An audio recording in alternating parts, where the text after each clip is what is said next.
So lots of highly motivated dogs, even if we're very attentive about this stuff, as we go forward and reward them, they start to come up and drive, and there's a natural surging forward, forging type tendency, right? So in highly motivated dogs, when we add drive to the equation, forging is a common problem, and keeping the dog back is challenging. So we teach the dog what position it's supposed to be in, and we communicate to them first, and then there's a point frequently with certain dogs, or many dogs, where we have to layer a little pressure over.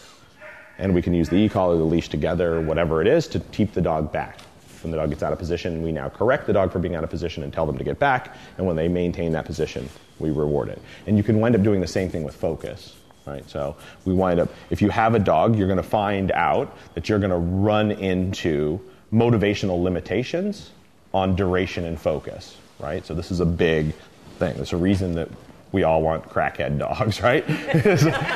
They're super motivated, so I can stretch out and make really good duration without compulsion, right? That's one of the reasons we like it. If the dog really wants what I have, then it's just goes from a continuous to a variable to a random reinforcement schedule, and I can make a lot of duration in my healing, where I can get that dog, for instance, to look at me for 20 minutes while I walk around, right? With most dogs, we don't have quite that much in the tank, and so you're going to run into places where you're saying, hey, my dog's concentration isn't strong enough, or I can get 30 steps of healing, but I'm having a hard time getting 50 steps, or I can get 150, but I can't get 200, or whatever it is, right? And this is the judgment call where you start to potentially layer a little pressure over the focus. So now the dog, in an inducive way, has figured out that looking at you is beneficial. They get lots of rewards for looking at you. We've built up some duration, and now we're going to say, it's not okay to look away from me, right? And so when we do that, if we start to pressure focus, we don't pressure the dog to look at us. We pressure the dog for looking away from us. We punish the dog for looking away from us. This is critical. Don't pressure the dog to look at you. Punish them for looking away from you, right? This is the classic thing you see lots of. People are out there saying watch and yanking on their dog to do it, right? And so what the dog is starting to associate is the cue to look at you with punishment, and now looking at them, you may eventually get it, but they hate it, right?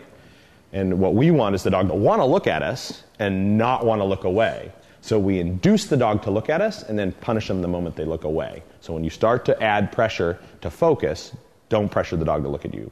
Pressure them for looking away.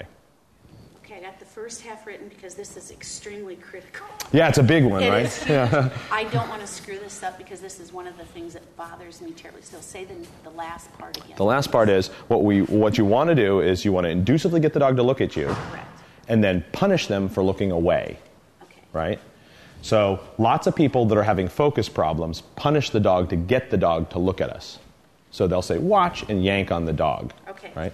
And then what happens is you basically can condition that dog to say, looking at you sucks. Every time I hear you ask me to look at you, you yank on me, and that we're sort of like yanking them into looking at us. Okay.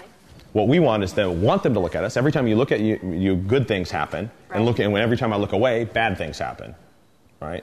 And so we induce the dog to look at us and punish the moment they look away, right? So timing becomes really important in this, and we talked about that, right? And initially the punishment isn't corrections. We just, right when the dog's, we talked about when we're trying to build duration, communicating in a timely fashion when the dog's doing what's right and wrong. This is one of the tricky parts, right? So I get my dog looking at me, good dog, we're walking. The dog looks, as soon as they start to look away, hey, watch, good, there you go. They hold it on. We interrupt it initially with our non-reinforcement marker. And then once my dog understands and we've got some duration, I'll layer correction over as they look away. So the moment they look away, start to look away, I'll say no, bang. They get a correction with the leash or the e-collar or whatever. And they look back, they hold it, good dog, boom, they get a reward. Sort of the darkness that defines the light, right? So we've already shown them the light, and now we show them a little bit of the darkness to make the light look even better, right? And that's kind of what you wind up doing with most dogs to build really strong duration, right? And like I said, unless our dog's a total crackhead, which they're out there, right? The dogs that are motivated enough to look at you for extended periods of time, but that's not every dog, certainly. And there are many, many nice dogs that with a little bit of pressure for looking away, they have beautiful focused healing and a lot of duration in it as you go forward.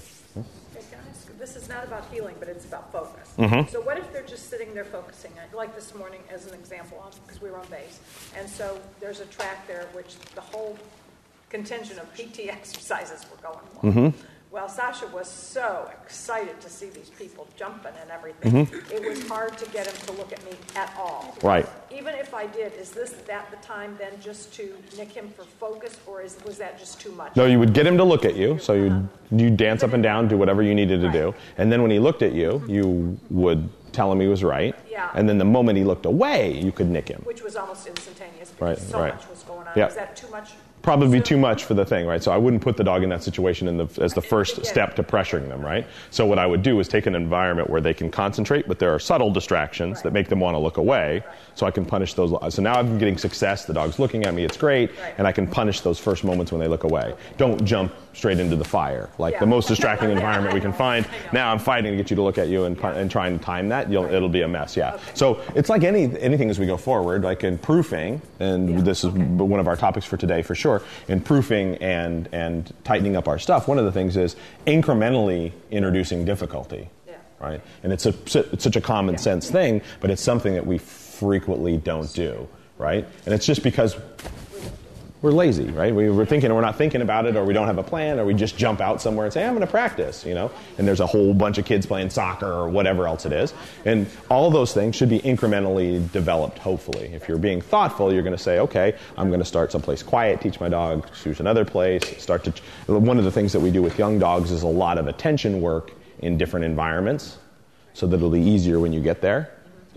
And there's a variety of those things, but everything, difficulty in recalls. So like when we start teaching the recalls, we initially start in a distraction-free environment, lots of drive building. You go forward, we create small distractions that will draw the dog's attention away from us so that we can pull the dog away from something that it wants. And then we gradually increase the intensity of the thing they want till we have, bags full of flying squirrels and whatever, so the dogs are like, I'm berserk to get that. And we say, hey, I don't care how bad you want it. You know what come means, and you have to turn away from something you want to come back to me, right?